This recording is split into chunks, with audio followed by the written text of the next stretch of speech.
Selamat datang dalam podcast Polisi Oh Polisi. Kami ada untuk membahas tentang polisi, pekerjaan polisi, dan permasalahan polisi.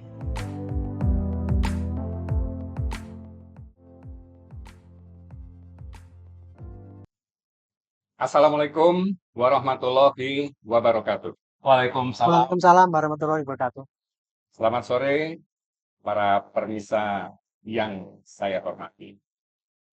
Sebelumnya saya kenalkan, saya Irjen Pol Purnawirawan Sunaryono bersama-sama dengan Irjen Pol Purnawirawan Bekto Suprapto dan Irjen Purnawirawan Arianto Sutadi. Kali ini kami akan ngobrol-ngobrol. Judulnya ngobrol-ngobrol, makanya santai aja, manggilnya Mas aja, supaya lebih enak gitu. Dan hari-hari memang kita saling panggil Mas. Enggak, hari-hari panggil Mas emang.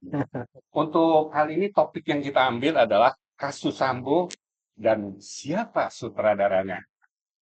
Bertanya-tanya kan semuanya, siapa sih sebetulnya sutradaranya? Kasus Duren 3 terus mendapat perhatian masyarakat luas, terus bergulir. Sudah hampir 2 bulan ya, tidak padam-padam, kenceng terus, rame terus. Mas Arianto, mohon Ya. ditanggapi. Kenapa kok Kenapa? judulnya sutradara gitu kan? Ye, Ini siapa sutradaranya?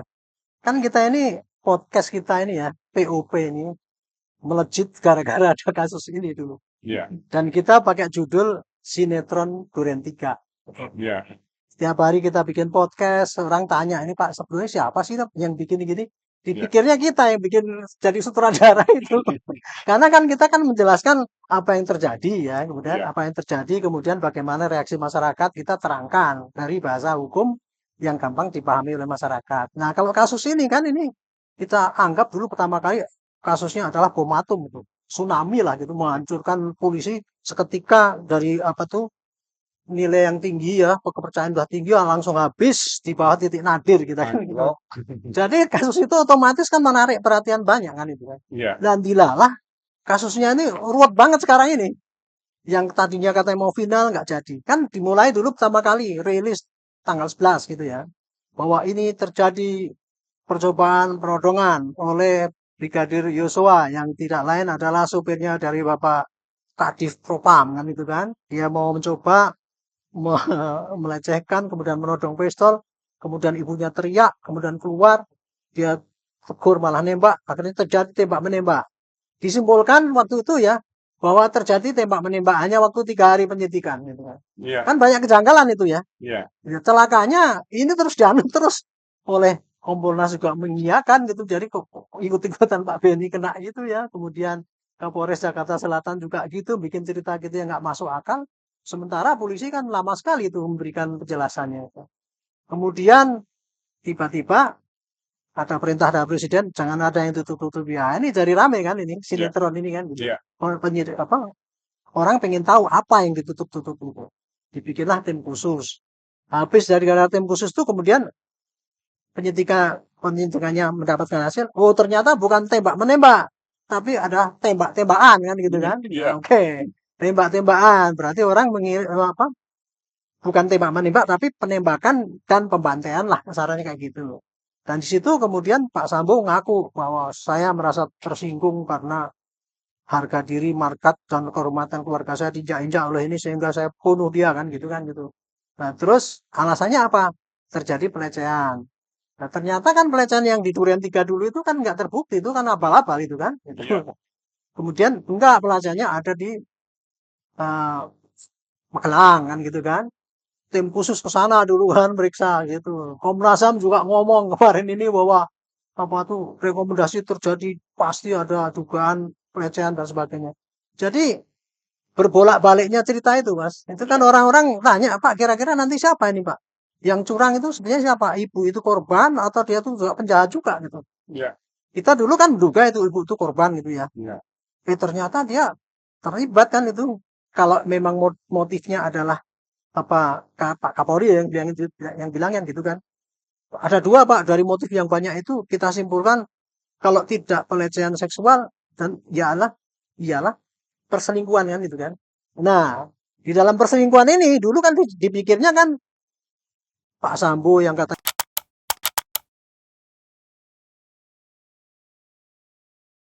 diperkirakan yang melakukan pelecehan itu kan Pak Yosua gitu kan. Sehingga pengacaranya itu kan marah kan, wong itu pahlawan kok dianggap penjahat kan itu. Iya. Nah, ada informasi lagi ternyata enggak. Baradae bilang saya curiga nih ada main ini antara ibu dengan Kuat kan gitu. Iya. Nah, jadi sekarang wah ini lain lagi nih dan di netizen juga ada bergeser itu Mas. Rame-rame menyudutkan Kuat gitu. Tambah lagi ada rekonstruksi yang menolak ini. Wah, jadi ini ceritanya itu berpanjang-panjang sampai saya tanya sama Mas Beto ini sebetulnya siapa sih sutradaranya? Iya. Kira-kira itu Mas. Jadi makin panjang geser sini, Iya, ini geser sini. lebih drama sinetron daripada Korea itu kan yang berjilid-jilid. Kan penyebab kasus pembunuhan ini, ya, tempat penyebabnya ya, yang katanya pelecehan seksual itu semula kan di Duren 3. Ya.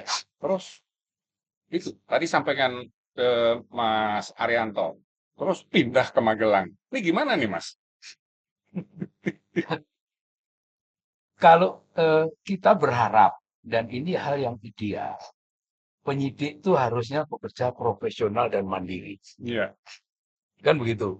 Lah ini kan kita pertanyakan, ini menjadi ruwet, ini penyidiknya bekerjanya sudah profesional dan mandiri atau belum? Iya. Ya, kan ini memang apa semakin ruwet ya. Bahasa saya yang sebelumnya ini jurus ngeles. Iya. Pelecehan seksual di Duren 3 dimentahkan kasusnya di SP3, geser ke Magelang. Iya. Apa ini bukan jurus ngeles, Mas? Kan begitu. Masyarakat bertanya-tanya. Terus kemudian ada rekonstruksi kemarin timbul hal baru lagi. Oh, bukan Brigadir Yosua, tapi Kuat. Iya. Iya. Jadi, satu hal di dalam aturan KUHP itu siapapun tersangka, ya, itu berhak memberi keterangan secara bebas.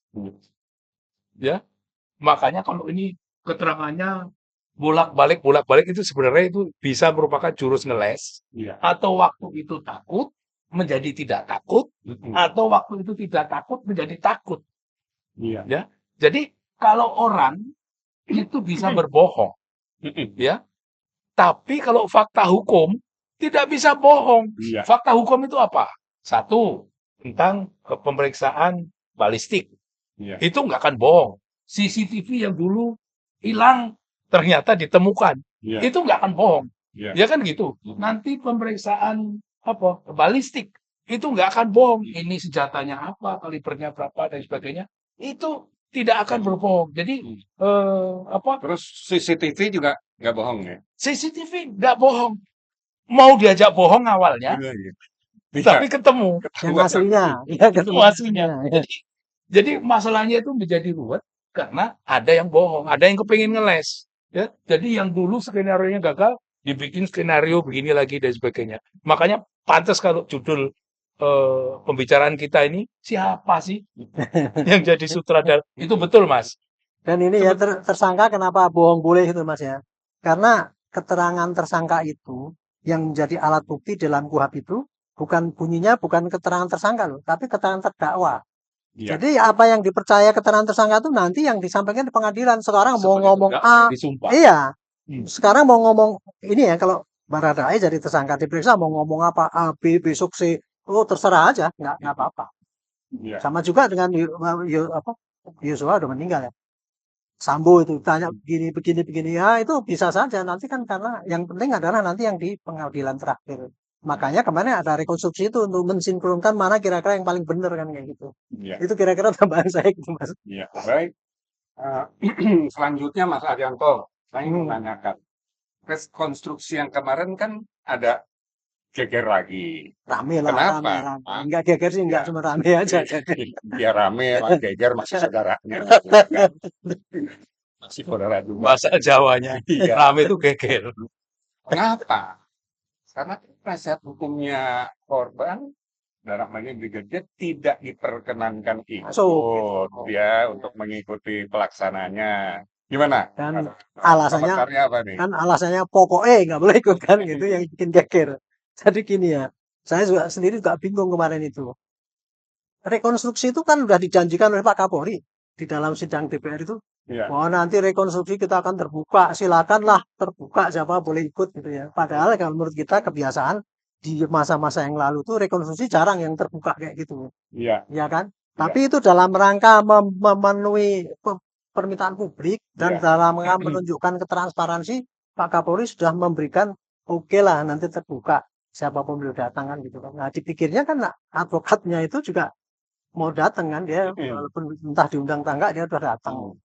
Nah, tiba-tiba begitu sampai di situ ada pengumuman nggak boleh kan gitu, marah-marah dia akan tak laporkan, tak pecat lah dia kok gitu kan karena gitu ya. Iya, Tapi kalau rekonstruksi itu sendiri Mas, kan maknanya adalah satu proses ya, proses di mana di dalam satu penyidikan itu untuk mensinkronkan keterangan daripada para tersangka.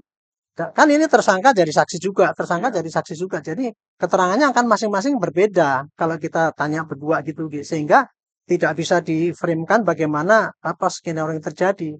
Nah, melalui rekonstruksi itulah gunanya adalah dilakukan apa adegan reka adegan ya supaya keterangan ini cocok enggak dengan nah, ini. Kalau tidak cocok nanti disinkronkan. iya, Karena itu apa? Untuk membantu keyakinan hakim memutuskan oh ini berbuat apa, ini salahnya gini dan sebagainya gitu. iya, Nah, kemarin itu bagusnya apa? Rekonstruksi kan dihadiri oleh Komnas HAM karena dianggap itu mewakili rakyat lah untuk apa fair apa tidak iya, proses itu. Kompolnas juga, termasuk juga JPU. JPU boleh hadir tuh. Ini iya, istimewa karena apa? Biasanya kan JPU itu kan menerima berkas lengkap baru dia meneliti. iya, Sekarang ini enggak, dia udah dikirim berkasnya, sudah ada koordinasi dan dia ikut rekonstruksi sehingga nanti dia akan bisa lebih apa teliti lagi lah memberikan penjelasan apa yang kurang istilahnya P19-nya apa gitu. Ini sebetulnya sudah bagus gitu ya. Cuman kemudian kan ada aturannya gitu. Kalau yang di dalam apa ikut dalam rekonstruksi itu pasti yang berkepentingan kan, iya, yaitu saksi ataupun tersangka dan pengacaranya iya, masing-masing. iya, Nah, kalau itu kan kemarin itu pengacara korban ya, apa iya, keluarga korban kan betul, itu. Jadi tidak ada tidak ada peranannya di situ. Lah akhirnya ya penyidik yang dengan gagah beraninya dia bilang nggak boleh masuk karena itu tidak ada kepentingan di situ gitu. Saya pikir ya mungkin penyidik itu tadinya juga kalau dimasukin paling ngerecokin aja kira-kira kan gitu kan. Mendingan nggak usah gitu. dan tidak Tapi ada keharusan untuk ikut tidak ada. tidak ada aturannya itu Mas gitu Tapi ya. dilarang juga enggak aturannya. Ya itu Tapi di memang sini hanya pertimbangan penyidik kan. iya pertimbangan Daripada penyidik. nanti mungkin wah nanti malah ribut, malah Hmm. nggak Tapi lancar. ini Jadi nggak berangkatnya kan dihadirkan. dari ini Mas. Masalahnya itu berangkatnya dari pengacara korban itu sudah tidak percaya kepada kinerja polisi kan. Ini pasti ada yang ditutup-tutupi kan gitu kan. Iya, Itu yang kira-kira menjadi geger itu gitu. Jadi dalam hal ini sih kita juga nggak bisa menjudge ya bahwa polisinya keliru atau ini keliru. Sama-sama juga masing-masing kurang memahami peranannya dan kurang memahami kewajiban ataupun haknya gitu. iya, Yang terjadi kayak gitu gitu ya. iya, baik. Gitu. Ya. Ya. Kemudian Mas Bekto, apa aja kegiatan penyidikan yang sedang berjalan ini yang kira-kira bisa dijadikan sumber keributan baru?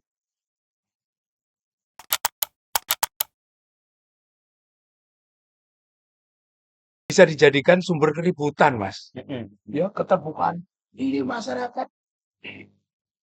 masyarakat itu, apalagi di medsos, Mas. Coba baca komentar-komentar di medsos itu. Di POP kita aja. Iya, Itu kan karena anonim.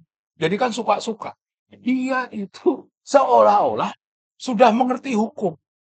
Sudah mengerti hukum, melebihi hukum. Seolah-olah sudah sekolah S3, cum laude lagi. Lupa bahwa dari dalam penyidikan itu ada aturan-aturan, ada tahapan-tahapan. Iya. Coba kita lihat misalnya, ya. Kenapa? Kan banyak pertanyaan. Kenapa kok itu PC belum ditahan oleh penyidik? Nah, Kita lihat aturannya KUHP ya. Penyidik di dalam membuat terang suatu perkara pidana, ya, itu selalu dihadapkan pada pilihan-pilihan tindakan. iya, Kita lihat di KUHP. Penyidik boleh memanggil, boleh menangkap. Ya, Ya. penyidik boleh menahan, boleh tidak menahan. Iya. Kalau penyidik ditahan, penyidik juga boleh menentukan mau ditahan di rumah tahanan Istilahnya negara dapat ya, ya istilahnya dapat yang atau Ya. ditahan dalam rumah Atau hmm, tahanan ta- kota. kota. tahanan kota. Ini kan pilihan-pilihan dan itu diatur dalam KUHP. Jadi Hmm. kalau memilih ditahan atau tidak ditahan itu nggak ada aturan yang dilanggar. Ini yang banyak yang tidak paham. Ini Ya, karena gini nih, Ya. ini justru ini lagi diributin lagi nih. Loh, kok nggak ditahan? Loh, ya ini makanya ini lagi ribut nih Makanya yang harus Mas kita Boto jelaskan. sampaikan ini. makanya harus kita jelaskan ya. Meskipun penyidik tidak bisa menghindari. Ini kaitannya dengan rasa keadilan Jadi, masyarakat. ya. Tadi saya buka ya. Ini banyak sekali orang merasa sudah sekolah hukum S3 lulus cum laude gitu loh. Tapi nggak ngerti ini aturan hukum itu harusnya yang dijalani seperti apa ya. Ini rasa keadilan masyarakat dikaitkan dengan faktor subjektif dari penyidik ya. Penyidik itu kalau nahan kan alasannya paling tidak 3. Yang pertama, supaya tersangka tidak mengulangi tindak pidana. Ya, yang kedua supaya tersangka tidak melarikan diri. Iya. Yang ketiga supaya tersangka tidak jalan menyulitkan penyidikan. penyidikan. Ya, menghilangkan barang bukti dan sebagainya. Kalau alasannya ini, jadi kalau penyidik melakukan itu bukan pelanggaran, ya, tapi mengusik rasa keadilan masyarakat. Jadi saya yang harus kita cari tahu, Mas. Ini yang memutuskan PC itu tidak ditahan itu siapa? Itu juga harus kita cari tahu. Apakah penyidik Apa saja selera penyidik atau ada yang tekanan-tekanan disuruh yang begitu lain? gitu. Ini makanya judulnya Mas Naryono relevan. Karena Siapa sutradaranya? Iya. Gitu. Karena dalam penahanan terhadap PC juga melibatkan juga faktor kondisi sosial. Secara Ya, sosial, itu. bukan hanya secara hukum saja. Kalau secara hukumnya jelas dapat ditahan begini. Ya itu resikonya. Kondisi sosialnya sedang begini tuh. Resiko penyidik memakai faktor subjektif, ya itu ada risikonya. Iya. Karena mengusik rasa keadilan masyarakat. Iya. Tapi sekali lagi tadi, ini yang memutuskan ini siapa? Ya. Kalau aturannya itu penyidik. Apa benar penyidik atau ada tangan-tangan lain? Ya kan begitu. Jadi judulnya kan relevan Mas Arya. Iya. Gitu Mas. Ini saya nambahkan nih, Pak. Ini angle cara melihat masalah ini ya. Jadi, ini kan penyidik secara legalitasnya dia tidak melanggar hukum itu. Oh iya. Mau menanggal sama tidak kan gitu kan? Iya. Itu legal. Apa yang jadi istilahnya penyidik sekarang melakukan tugas secara legal. Tetapi dia kan dianggap tidak menyerap rasa keadilan. Masyarakat. Nah, kalau bahasa kerennya itu penyidik sekarang memang legal, tetapi dia kurang legitimate. Ya. Nah, gitu Ya. masalahnya. Kurang Jadi dapat diterima. kurang dapat diterima masyarakat asas keadilannya itu. Ini mungkin juga perlu kita tanyakan lagi. Siapa pengambilkan keputusan ini kan, gitu Ya. kan? Mestinya kalau pengambilan keputusan itu dia berpikir bahwa di samping legal juga aspek legitimasi itu berimbang ya pasti dia akan memutuskan entah ditahan kota atau di gitu ya. Paling tidak ya, dijelaskan secara gamblang. Jelaskanlah Ya. itu gitu. Tapi kan sekarang kan memang nggak pernah dijelaskan. Rasa kemanusiaan yang ya itu tadi ini problemnya pada legalitas dan legitimasi tadi. Baik. Ya.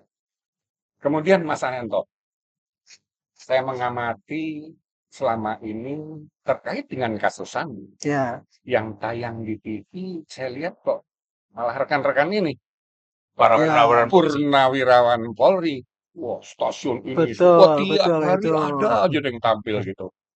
Ini mengapa sih? Sebentar, yang saya tanya adalah kok dari pejabat Polri sendiri, Wabil Khusus, Kadif Humas, kok jarang tampil ya? Nah inilah pertanyaan yang menurut saya berbobot, Mas. Pertanyaannya berkaitan dengan siapa yang sutradaranya. Ini yang bikin sutradaranya susah ditebak. Ini tadi, Mas, karena apa? Ini kan publik setiap hari pengen tahu perkembangan apa yang terjadi. Kalau sekarang kan perkembangan bagaimana penanganannya kan yang ditanya publik setiap hari kan. Gitu kan. Akhirnya apa? Karena yang bisa memberikan penjelasan tuh LSM, provokator dari advokat itu, kemudian pakar-pakar yang pengen hebat gitu kan menyampaikan itu. Dan televisi juga ngundang kan itu orang-orang yang kira-kira kalau omongnya vokalis pasti laris itu kan gitu kan. Iya. Nah, sementara saya juga kemarin kan komplain, loh kok gini kok nggak seperti zaman kita dulu ya? Kalau zaman saya Iya. waktu saya Kadipinkum, saya Dirpidum itu, ketika ada kasus yang gede itu ya Pak, saya selalu kalau diundang di TV itu sebagai polisi waktu itu selalu ada pakar, ada pengamat dan ada polisi. Itu loh Mas. Sehingga berimbang. Dulu ada kasus polisi ini Pak Polisi Semarang juga datang Pak Bambang Widodo itu ada di Pak Karopenmas, ada lagi kasus Abu Bakar Basir dulu saya Dirpidum. Semua pasti ada 3 itu unsur gini. Iya. Sekarang polisinya lebih suka absen. Sekarang absen. Saya tanya, kemarin katanya, enggak, kita sudah mengcounter dengan berita-berita lewat medsos katanya itu. Loh. Loh, saya pikir, kenapa itu enggak polisi enggak dilibatkan? Jawabannya, tidak semua undangan dari TV kita datangi. Saya jadi mumet. Aduh, mabok ini kalau gini caranya. Saya tanya kemarin di TV sama Kompas ya, TV One. Kok enggak diundang sih dari polisi? Jawabannya, Pak, sudah kita undang terus, Pak. Tapi enggak pernah datang. Itu ngomong dari TV itu. Nah, makanya ini sekarang jadi kita tanya ini. Ini sebenarnya policy daripada tidak datangnya polisi di dalam publik ini ataupun di medsos itu siapa yang menentukan kan kita nggak ngerti Mas. Karena tapi ya kita juga bisa maklumi ya katanya ini ya pengalaman dari rilis pertama kali itu kan dia ngomong kan hanya yang didiktikan itu kan. Nah itu juga demikian perkembangan ini. Humas itu kelihatannya tidak mendapatkan fooding mengenai perkembangan informasi itu ya. Iya. Sehingga dia nggak berani tampil kan. Iya. Nah, Malah disalah-salah. ya daripada nanti dia dihancurin sama itu, akibat daripada ketidakdatangan itu, wah polisi rugi besar kan. Akhirnya kita yang suruh masuk. Mas Bekto dulu kita udah nggak pernah turun ke TV, kita hampir tiap hari dipanggil sana sini. Sementara kita jawab cuma berdasarkan pengalaman kita aja, Iya. nggak dapatkan informasi yang akurat gitu loh. Karena kita tanya ya Mas ya, saya pernah juga ke tim sus kepada itu. Jadi sebetulnya gimana sih? Nggak dijawab. Bagaimana humas kalau nggak punya peluru gitu? Iya. Akibatnya Bapak yang berjalan di luar itu ya penjelasan daripada masing-masing, terutama yang menyerang posisi polisi kan gitu kan.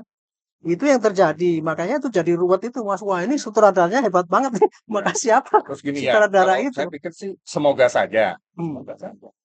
Walaupun Polri-nya nggak turun, semoga yang selama ini Mas Ito Sumardi, Mas Susno, Mas Arianto, Mas Tapi kan Bekto kita kan tampil di pengamat TV, Mas, bukan. kita Paling tidak bisa menjadi masukan bagi masyarakat. Paling tidak loh gitu. betul memang. Dan selama ini kan Mas ini bicara objektif. Ya Apa kita ada? berdasarkan Jadi pengalaman nggak loh Mas, kesini. bukan berdasarkan fakta. Waktu itu Iya. yang kita dapat kayak gitu. Iya. Tapi ruginya Mas ya kalau dari polisi tidak datang langsung ke polisi. Iya. Dia tidak bisa mengkonter setiap isu yang menyerang itu Mas. Ini mestinya langsung di cover Website-nya gitu. di mana? Cover botesnya istilahnya gitu ya. Iya. Jadi saya tanya Pak Roni, memang kita udah dulu juga tanyakan gitu, tapi kenyataannya masih kayak gini. Jadi saya nggak ngerti nih di mana letak kekeliruan ya strategi di Humas itu, apakah karena kekurang pahaman daripada Barreskrim memberikan fooding kepada Humas, Iya. atau dari Humas sendiri juga mungkin kurang orang gitu. Dulu kita pernah nyalakan ya Mas ya, kalau terjadi kasus yang kayak gini nih, kayak Des Bali itu ya, ada desk gitu loh. Tiap saat dia menjawab pertanyaan gitu. Kenapa sekarang ada gini nggak bisa gitu ya? Iya. Kan itu pakai Zoom aja kan bisa Mas. Kalau Sangat bisa. setiap saat TV manapun kita aja kemarin mau ke sini tanya lagi dari sini kan gitu kan. Iya. Saya kira kalau itu ada mungkin agak sedikit mengurangi keteternya polisi lah. Baik. Nah, dengan apa yang kita omongin barusan terkait itu, ya, kalau termonitor, ya besok-besok adalah kalau diundang datanglah, gitu kan. Nah, kemudian ini yang terakhir nih, terkait dengan kok terjadi kejanggalan-kejanggalan, keanehan-keanehan, berubah-ubah keterangannya terkait kasusnya Ferdi Sambo ini. Nah ini pertanyaan puncaknya nih. Nanti gantian deh jawabnya. Siapa sih sutradaranya? Nah, itu. Ya, saya, Mas Arianto, Mas Naryono jelas tidak tahu dengan pasti karena kita Ya. bukan penyidik nih. Dapat Iya. tekanan dari siapa, dapat arahan dari siapa. Kan begitu. Iya. Yang kita tahu penyidikan itu begini, skenarionya begini, Mhm. gelar perkaranya begini, menentukan pasal begini, dan lain sebagainya, dan sebagainya. Kita Iya. tahu, Iya. ya, karena kita menjalani puluhan Iya. tahun. Iya. Ya. Pengalaman. Ya, intinya polisi itu bekerja harus profesional, mandiri, berdasarkan fakta-fakta hukum. Kan Iya. begitu. Iya. Cuman masalahnya adalah di dalam era keterbukaan sekarang, Mas Naryono, Iya. ya, ini masyarakat itu kan bebas. Media sosial itu anonim, Mas ya. Iya. Kebanyakan termasuk yang memberi masukan kepada kita kan anonim itu. Ya. Ya. Ini keterbukaan sudah begitu hebat, ya. Tetapi polisi sepertinya belum mengantisipasi bagaimana berhubungan dengan media, bagaimana berhubungan dengan media sosial. Saya ibaratkan begini, 3 hal. Yang pertama, berhubungan dengan media itu saat ini polisi bisa lari, tapi nggak bisa sembunyi. Ya. Ingat ya, bisa lari tapi nggak bisa sembunyi. Yang kedua, bisa sembunyi tapi nggak bisa lari. Di mana aja ketemu.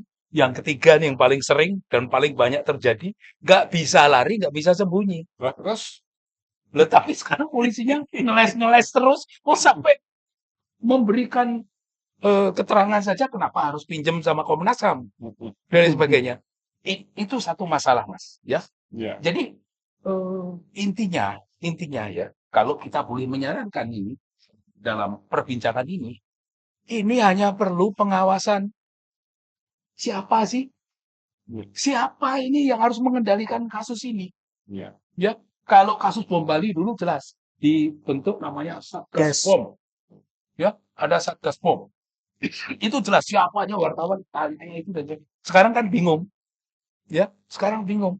Jadi perlu ada ketegasan dari pemimpin. Pemimpinnya siapa ditunjuk? Sekarang betul-betul membuat kita bingung. Jadi kalau ditanya, sopo sutradara nih? Nggak ngerti. Bingung kita semua. Gitu, Mas. Gimana, Mas? Saya yang pengelola POP itu kita judul pakai sinetron Durian 3 ya. Ya nggak bisa jawab juga sutradaranya. Ya saya pikir ya ini sutradaranya tergantung dari perkembangan kan gitu kan. Dan ini juga akan sangat menentukan sekali itu penjelasan dari polisi sendiri sebetulnya itu yang kita tunggu-tunggu selama ini. Sejak kasus ini terjadi, kita dulu tulis kan ada 90 kejanggalan gitu kan. Nah itu kejanggalan itu mestinya dijawab satu persatu gitu kan. Tapi kan dulu kan nggak akan ngasih sepotong-sepotong kalau belum tuntas. Kan itu. Baru kemarin lumayan tuh Pak Kapolri memberikan jawaban di DPR itu kan tuntas kan itu kan detail-detail gitu itu lumayan mengembalikan citra polisi. Ya. Nah intinya kita gitulah kita bikin judul sutradara ini kok ini jadi ruwet banget gitu ya.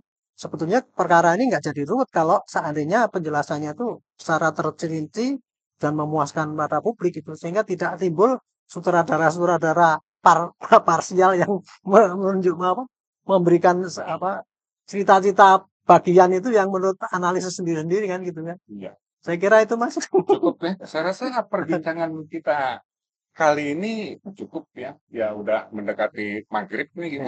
Persiapan kita untuk melakukan maghrib. Jadi dengan kesimpulannya apa yang saat ini dibicarakan kasusnya adalah judulnya adalah kasus Sambo dan siapa sutradaranya. Kesimpulannya belum bisa dijawab siapa sutradaranya. Kita tunggu perkembangan. Kita tunggu perkembangan.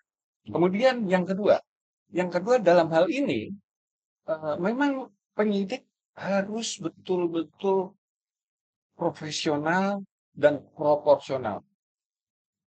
Besar jiwanya, tidak ragu-ragu, jalan terus. Dan yang ketiga, menurut saya yang paling penting ini adalah bagaimana pimpinan dalam pelaksanaan penyidikan terhadap kasus Sambo ini memang betul-betul bisa jadi pemimpin. Ya mulai meneladani, mencontohi, dan bisa mendorong timnya itu untuk bekerja lebih baik.